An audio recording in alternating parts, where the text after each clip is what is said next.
Yang kulino sembranan, nek ora sembranan gerah yang ngerti. Awet enom Pak. Kula inggih nyuwun dawuh paman. Matur mbabariken putra kula pun Kartomarma, kula ingkang putra pun Tritonata, kula pun Swatama. Man. Manaria. Kula yo jawab man. Manaria. Manaria apa malaria? Kula kan putra pun Citraksi man. Nyawa nyadong dawa woh wis Citraksi rasah melu omong ora usah matur sing akeh-akeh yen kancane nyang melu nyang ngono wae nggih Mam wis ora kita ngethuk ya ana jatahe kok garewe iki nggih Mam Ulup Dursasana kula lan iki mau aku wis ngenteni kelawan putramu si Boma wis kelakon miyos saka Stinggil Ndwarawati Boma ngaturake manawa panyuwuning si Boma marang Prabu Kresna wis dipengestoni dililani kepara Sinuwun Ndwarawati bakal sabiyantu marang putraku si Boma.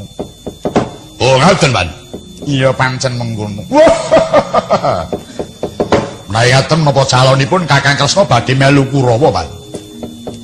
Ora kok melu Kurawa kuwi ora nanging Sinuwun Ndwarawati wangune ora pirsa yen ature putuku Boma mau mung ana tata gelar ora sayektine awit ingkang dibutuhake mung pangestu saka Sinuwun Prabu Kresna entuk pangestu wae wis dadi dalan nggone bakal gampangake Boma momor marang Pandhawa bisa ngerti marang keringkianing para Pandhawa. Mongko ngamarta wis ana Senopati yaiku anakmu si Gatotkaca ewadene manut ujaring si Boma Sinuwun Kresna bakal sabiyantu mbudidaya supaya Boma kelakon dadi Senopati ning Pandhawa. Mongko yen nganti kelakon Boma nyenopateni Pandhawa nggih kuwi mengko bakal milih besok wong-wonge sapa sing bakal diadhepake marang Kurawa. Upamane Janaka ki yen karo Kurawa endi sing menang Kurawa digolekke. Kaping pindho pamane Werkudara maju ditandingke karo sapa kuwi ana panguwasaning Senopati. Lah kabeh mau bakal dibudidaya dening putuku Boma. Karepe ngoten nggih ajeng ngringkeh Ki Pandhawa ning didelok mawon man. Marga nyatane Pandhawa 5 niku karo meremen kabeh pun digdaya. Mboten mung Pandhawa anak-anak Pandhawa pundi sing digawe ringkih niku sing pundi man. Abimanyu, Harukaca, Antarja, Irawan kabeh do sekti Mandraguna. Ampun to sing dipilihke Pandhawa dipilihke gareng mendereng kawan menang kok man Kurawa niku.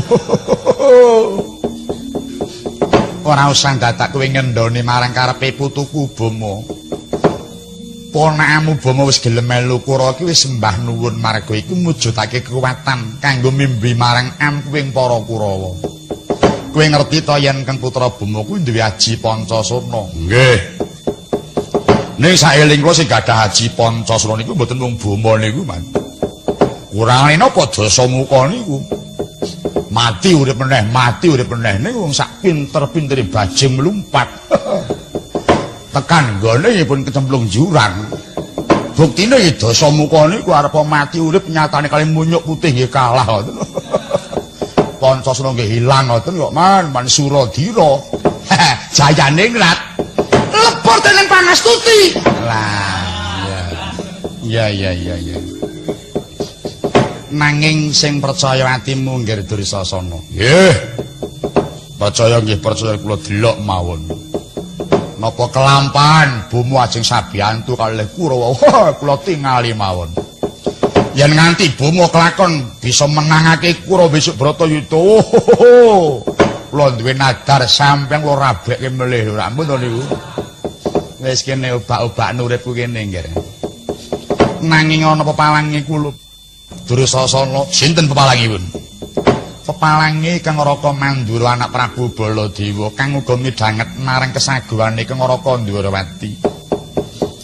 Iki mau Kang Raka Mandura bakal jengkar ndhisiki rawuh marang Praja Ngamarta. Lah iki gawate ning kene iki nggih. Awit yen nganti Sinuwun Mandura kelakon rawuh Nyang Amarta ora urung bakal ngudari wewadining Keng Araka Ndwarawati.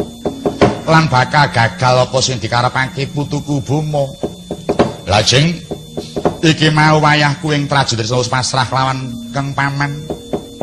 Kinen menggak marang tindak ing Keng Araka Mandura aja nganti kelakon rawuh Nyang Amarta. Mula kang saka iku Dursasana. Kowe saat dimupisan aja mok kendhani ngon budandan kepara kenceng ana kulup. Biage tututana tindake Keng Araka Mandura. Pamriyen aja nganti kelakon rawuh Nyang Amarta. Syukur kena dindakake kanthi aris ewadene yen Keng Araka Mandura meguguk ngutha waton gajah gelar bundan tanpa ratu.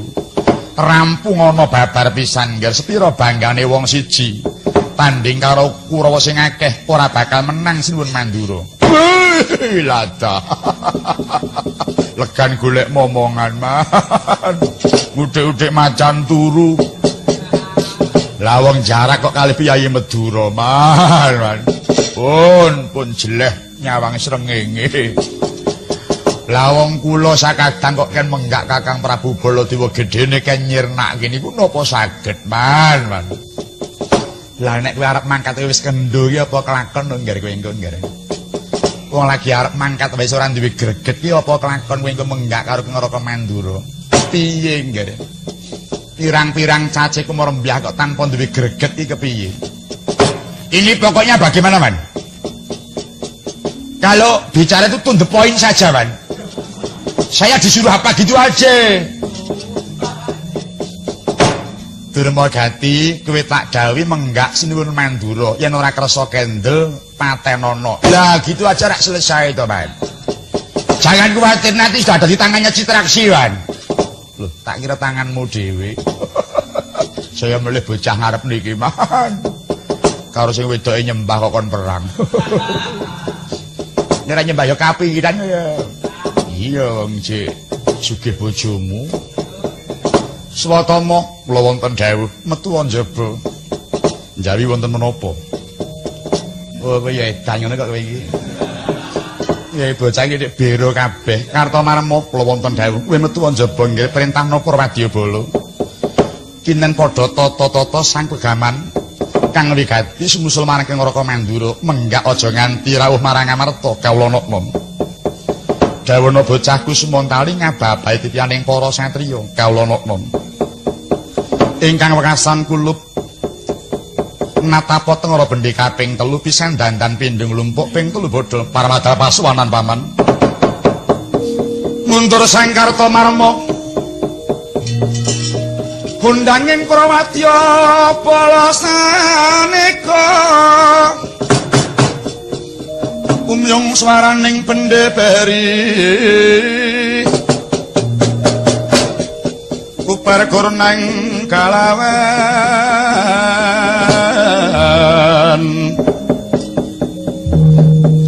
Pak Sur tambur menyuang suling pepandan dalu tek bandir muah kakondo mawarna-warna pindo jala dian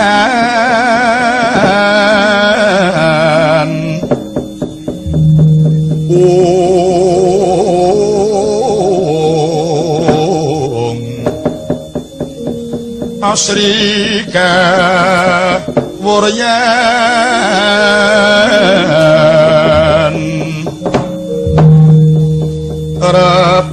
Rep amale tinggal kasektening wong kapuji gunaning suntan kok wicara pratandha budimu cemar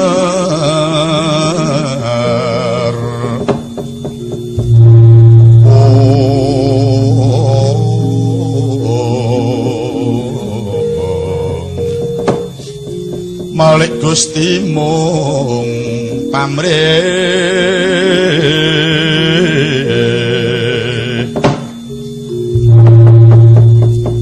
pangauban waneh mungsuh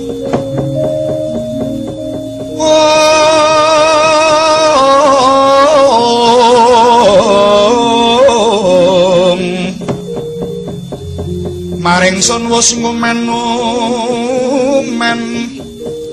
haleging candrasa marata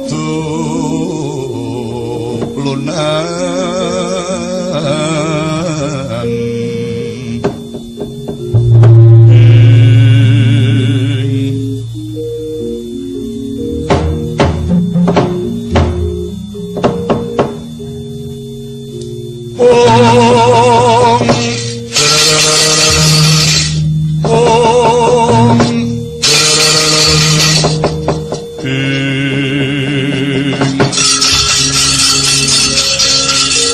patinireku parek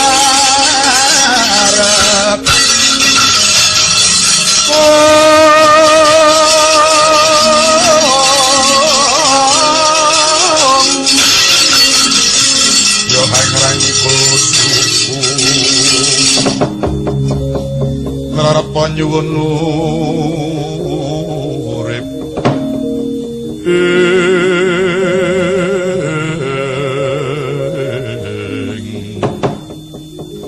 Paramatur paman patih Sewanci bodhot putun njiwani sampun samapta ing gati sawigaing diri Purwadyabala. Iya syukur seketi jemburung mara karta marma sira ndisi ana dadi wedananing laku paramadang rumiyin di paman. Umyung swaraning wadya samapta munya.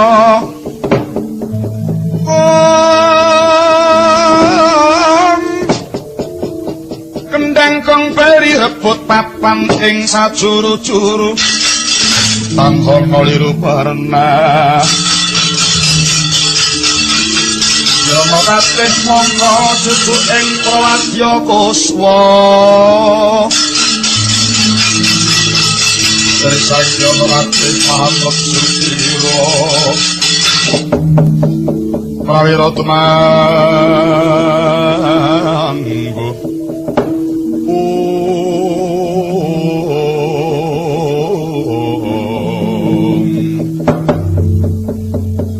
Sigra Bidha Prakarawa datang kantun hanganti Srati Kyai Denta Prakosa Bidhaling Prawadya Sanya Wiranti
swaraning wadya kang lumampah kumpul sajuru-juru hatata kanjaro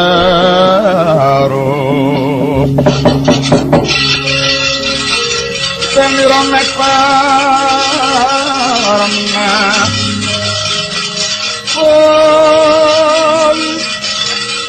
wacana wang kendeng ngungkung sang swatama minangka cucu ing prawadya bala ing sampun bidhal sangya para Kurawa perak ginawi ados sampun dumugi jawining rangkah bidhaling para Kurawa ing Sedyarsa sumusul marang tindaking Paman Prabu Baladewa nengno kewusa ana candhake lampah ing mangke datan kadhe ingkang lumayang aneng gegana Pandhita Kendhali Sata Sang Anoman ingkang sampun huwas saking pertapan ing Sedyarsa sowan marang nagari Ngamarta ning kagiat dupi mulat putri mandhap nagari Durmati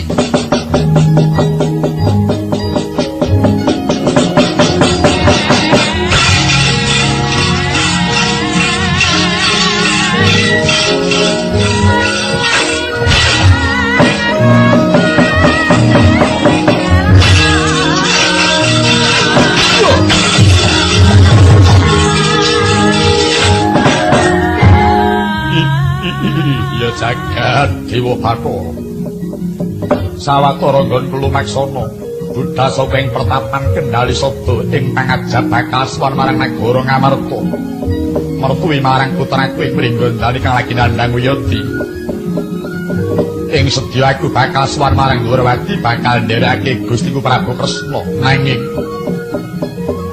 ngisoring daratan iki katon barisan segelas papan isih ngancik tlatah Durawati. Lah. Ora pangling nitik umbul-umbul saja iki barisaning para Kurawa. Kok sujana rasane atiku mengku karep apa dene Kurawa ngambah laladan Durawati. Mara.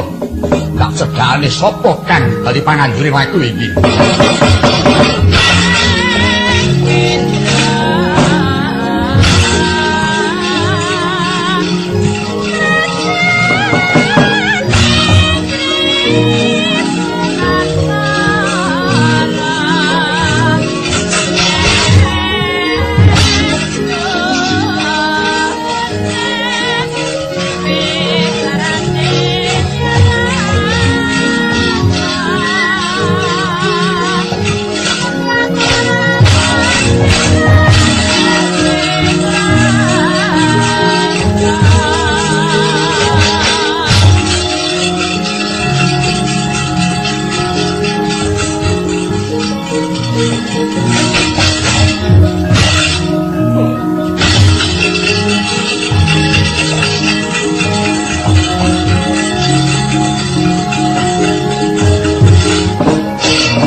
Acampo samiwa ngetari ler tatit wileting kondo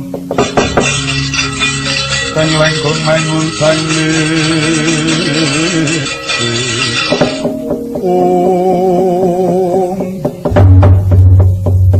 Gureng nganti aku nuto kaki langkung ngaglah ana tengahing marga Wanara Seta ora pangling Anoman iki inggih kula Gusti Patih kula abdi paduka pun Anoman. Duh Gusti Patih ingkang anjayeng bawana. Gusti Patih ingkang jahat minulyaning budi saha paduka Gusti Patih minangka wakiling Gusti kang akarya jagat. Kula ngaturaken pangabekti Gusti. Kowe yen ngumpakake aja dhuwur-dhuwur Anoman. Ngarane aku kok wakile sing gawe urip ki apa tok kira aku malaikat ngono apa piye? Ya tak tampa kowe ngaturi bekti marang aku, pangestuku tampanana ya Man. Ingi sanget ing pamundi kula Gusti. Swatama kowe padha slamet. Lho.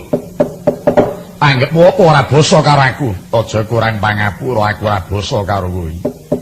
Aku menungso wis pating wanara kewan, anggepmu apa ora basa marang aku? Menungso kowe kewan Anoman nanging tak kira derajate isih dhuwur Anoman. Apa perlu buka wadimu? Wis aja men aja. Wis watama kowe ngalau wae marga kuncimu ki sing nggawa Anoman ngono. Nek ora trima dibuka wadimu malah kewirangan. Waduh. Nyuwun pangapunten Gusti Patih. Handika Gusti Patih wonten ing tlatah Durawati menika menapa dharma wisata menapa wonten wigatosipun. Ngene ya Man, kajaba aku iki piknik ana bab kang luwih wigati. Wigatosipun menapa? Wigatine sinandi ora kena kewedhar sapa wae. Menawi kinten-kinten boten kepareng-paring dawuh ingkang sayektosipun kula suwun Gusti Patih tuwin para Kurawa enggal kundur kewala dhateng negari Ngastina. Lho. Kok kowe ngundurke aku ketemu pirang perkara. Awon tanpa rupi Anoman menika nggih gadah kewajiban rumeksa goreh tuwin tentreming nagari Durawati. Dasaripun Anoman sampun prasetya. Saksedanipun Gusti kula Prabu Rama Swargi. Kula purun taksih dipun gesangaken waton gesang kula tansah sumanding kaliyan titesipun Sang Hyang Suman. Monggo saksedanipun Gusti kula Prabu Rama Sang Hyang Wisnu manunggal dhumateng Sunan Prabu Bathara Kresna mila gesang kula doaken kagem raharjaning Gusti kula ing Durawati. Ingkang menika mboten moka Anoman inggih gadah kewajiban ingkang sampun kapatah Sinuwun Prabu Kresna supados kula ginjagi dhateng goreh tuwin tentreming negari Durawati menika dasaripun. Ngono ta. Inggih. Upama aku ora gelem semingkir, nyuwun pangapunten.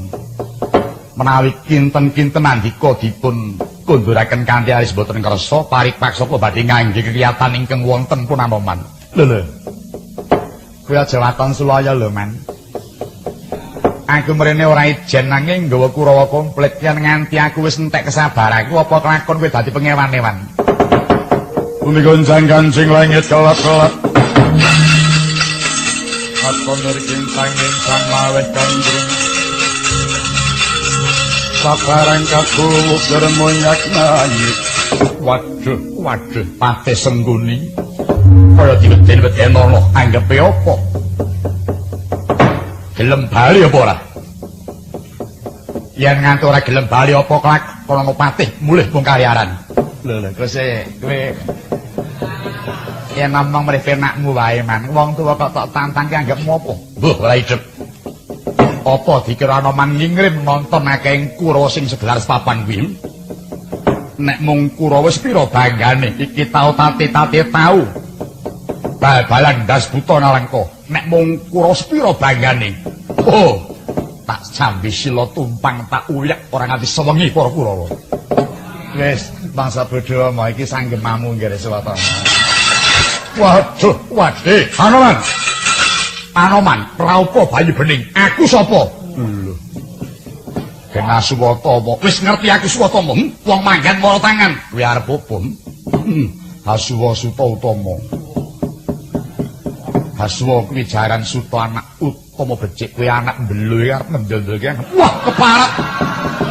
Lak-lak, bener jengkleh. Gimbal ndasmu ora semingkir Swatama bakat.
Anoman Mono Haran Semono katik ayam Ojo takake gunggung musuh ayo Moro keteken katik ayam Ya iya Ora bakal muncul jangkap tanding kau gue Apa Kang Gatot bakal dibagi kaman ayo dipatoh tak tamengane godo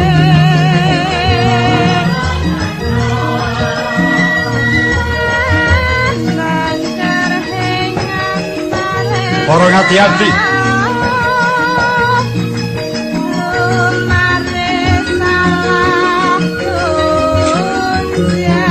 Taman pusakaning Stotomo lakon mulih dadi pondok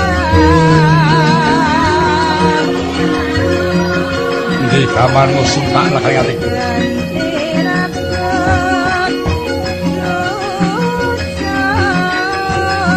Sirno majaning paluk gondering tanganku gue Hanoman Parat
Mana yo? Sajake jaman isih cilik kurang kurup oleh brangkang. Bareng pun tuwa bareng ijik kulino brangkang, Man. Enten apa, Man? Aduh, Trisasana. Loh. Wah, paman patimu ndak lemu nih. Ning ming pasuryane tok. Kaya aja ngombeni wong tuwek durung. Enten apa? Nggon kula maku ana pepalang ana tengahing dalan. Sinten? Kethek putih yaiku si Anoman. Anoman? Iya. Enten, Man? Ana. Anoman arep balekke aku ora gelem. Nganti dadi panca bakah. Suwening panca bakah nemahi Dewandwa Yuda Swatama takon maju dhisik tanding karo Anoman. Wah! Swatama perang kali Anoman. Iya. Syukur. Metu dayane Swatama, ketok gawene. Haning wong wit biyen mula kok le Swatama ki yen perang ora tau menang. Lha Yun. Anoman tanding karo Swatama ibarat kaya timun mungsuh duren. Swatama digigit kupinge pisan wae ngletak, Swatama mungkur genti Kartamarma maju. Kartamarma maju, Anoman dijotos sirahe ngletak, Kartamarma sumbar ning lena sempok sikile Anoman ngletak. Kartamarma ngletak dikuwel rambute jebles-jebles sing nggone ngebuk. Kartamarma mundur sejangkah terus ngerocok tumbak ditamakke nyang Anoman. Wah, kaya udan akehing tumbak. Wah! Barang keranjang tatune Anoman yen kena. Lho Riun. Wiwit biyen mula kok le kethek ki tangan karo sikil padha prigele. Gamane Kartamarma disauti siji wae kok ora mbucikke kulite Anoman. Ana gaman siji ceklek ngenggon jeklot. Ana meneh gaman siji balekke nyang Kartamarma. Monggo Kartamarma ki jane wis tak weling lho. Brun. Kowe ku yen nibakke gamanmu aja karo merem. Lho jane wis tak weling. Mareka yen nibakke gamanmu ki karo merem nek ning apa-apa ndak ora roh. Lah kok Kartamarma ki nekat karo liyep-liyep ki nibakke gamane. Bareng gamane iki bali nyocok ning nggon dada Kartamarma lagi krasa terus ngletak mulih dadi bayangan. Terus karepku ki arep ngawe kowe, ora ngerti lah kok Anoman kuwi iso ning mburiku. Tanpa srobo-srobo sabukku dilarak bangke aku dicandak, aku digendong karo Anoman ngintak ngidul. Pocapa nggih radimu ingkang mineliwing jagat. Sinten? Bandara Raden Mas Harya Jaya Citraksi. Ora dik komplit men. Lho BRM tenan kok nggih. Saka lor karo nggawa tutuk kentongan aku ki batin wis sajake arep nindakake sis kamling bocah iki. Ngerti aku digendong kethek iki karepe Citraksi arep nutuk kethek. Wah. Kenging. Ketheke ndingkluk kena cengelku ora ngono to. Pras-pras ora keneng Anoman ki jare kenek gundulku wae. Bareng Anoman sing gendong kesel ki terus disalahke ngisor. Lenggah iki nggih Om ngene iki. Aku ya iya. Aku dilinggingi ngisor dipijeti lengenku karo disuguhi nyamikan. Lah iki. Iki karmaku wis teka iki.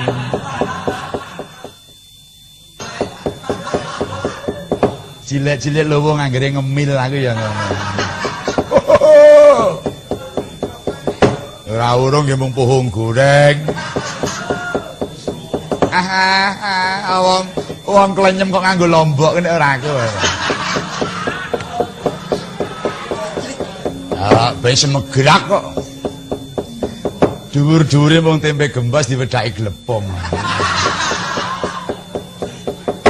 Sampeyan niku diwene ya ngelokke ora ya ngrasani. Disuguh Anoman pun pira-pira. Lah iya.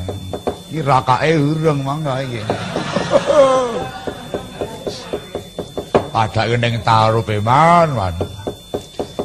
Lah kok setengah aku iki ditunggu Anoman iki Citraksi saya nekat oleh nututi. Ngerti aku dakak ngisor saya mempeng le nuthuk. Ning wong watake Anoman sajake ngerti pengapesane Citraksi buktine tutuk nyiwa mlembar nengen tutuk ngarep mlembar mburi. Citraksi leno Anoman prayitna Citraksi ora eling yen Anoman ki iso mumbul. Anoman iki mumbul dia ngono iki tutuk kenongan wis mangan raiku. Brus aku ngletaki teter terus karo Citraksi. Bareng aku jenggelek iki Citraksi semontok. Lho, lah kok elik ngene coba.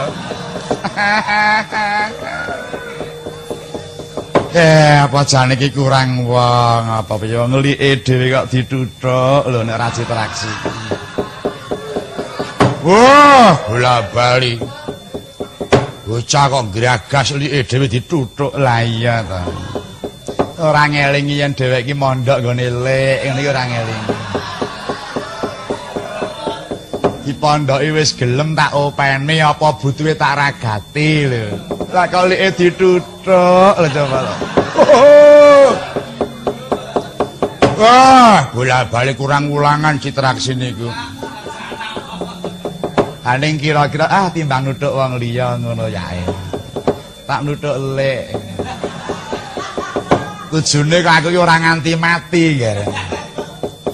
Wong mati ya golek liyane mawon mesti bocah blater kok. Lah iya wong Citraksi to. Nggih. Ning barang tak pikir kok Kurawa liyane iki mung timun wungkuk jaga imbuh. Nalare jane role iki ning kowe kok nggih.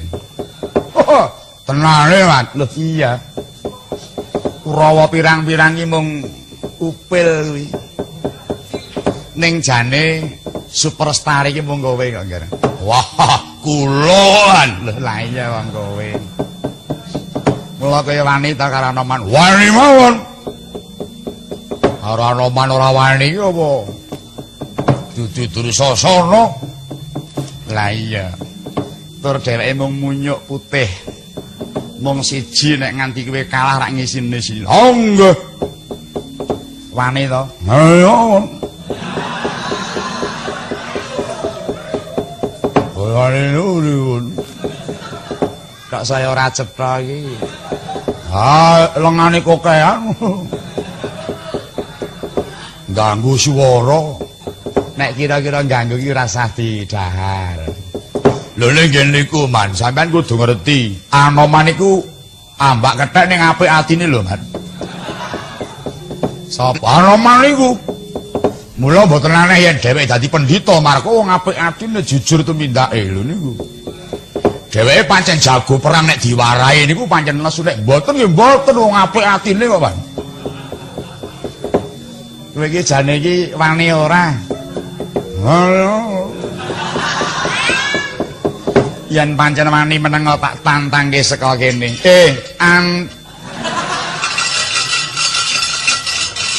Dur. Lah iki cahe. Gila cahe. Manyangi dhewe. Nyangi dhewe piye weh. Kaya ora ngomong. Anoman. Ono paran. Mbok kowe iki aja marah-marahi. Nek karo liyane menang memperne nek karo Dursasana kuwi aja wani-wani. Ngerti? Ora ngerti? Aku iki role. Arep nonton kaya ngapa kekuatane role. Ora kulak kawartu adol pangurung aku kulino. Bedah kutha Mboyong Putri. Gek kapan? Durung tau krungu? Durung. Pancen ora tak warak-warakke. Ora kena wartawan ngemot aku. Aja ndadak kakean sing tok sumbarake ayo Anoman Ayana. Wis sarep nyawamu. Ora usah ndadak sarep siji wae aku kelakon nandangi Dursasana. Olangan Dursasana kecandak gepeng ewan-ewan. Stilo yang tanding karo munyuk putih. Kok ya angel. Ya biasa. Pisanan angel iki biasa.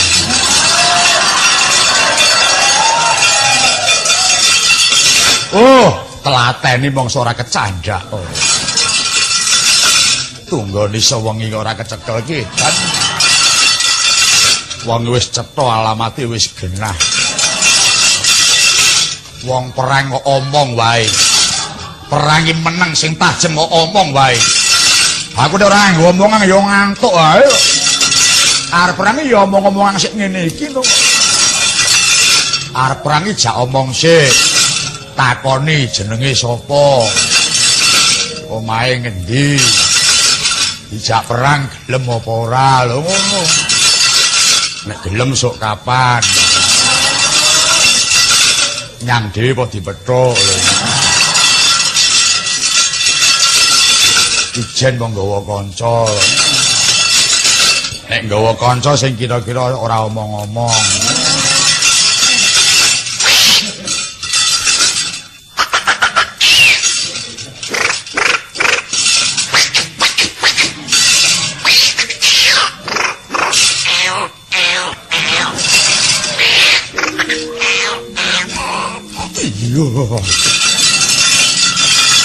Oh, tak dongake mbok lara untune ngono. Hilang sandang tanganmu.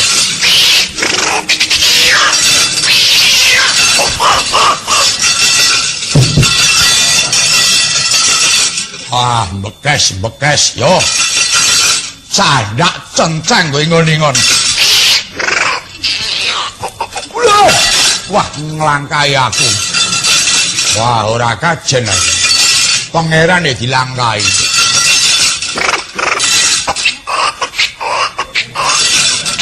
Iya. Wah, nglangkai pindho. Wah, sayane wis nglangkai pindho.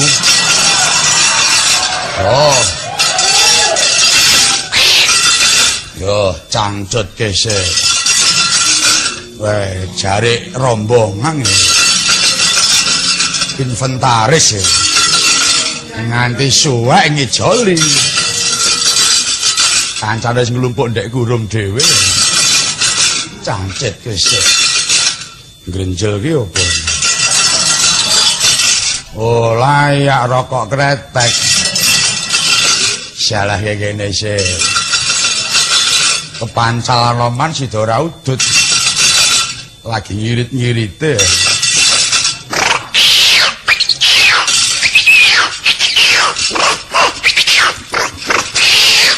Iya. Oh, ingon wis. Oh, ije. Ora dilo-dilo tak tiliki. Dicolong sing ladeni aku iki. Ketake ora doyan udut ning ngomahe buka toko.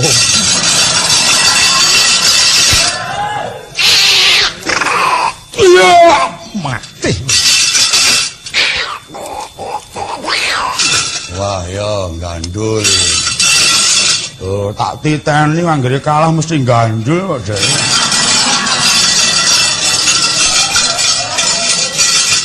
Nek kira-kira betenge ora kandel iki mbok ora usah melu main. Bareng kalah terus gandul. Guayane terus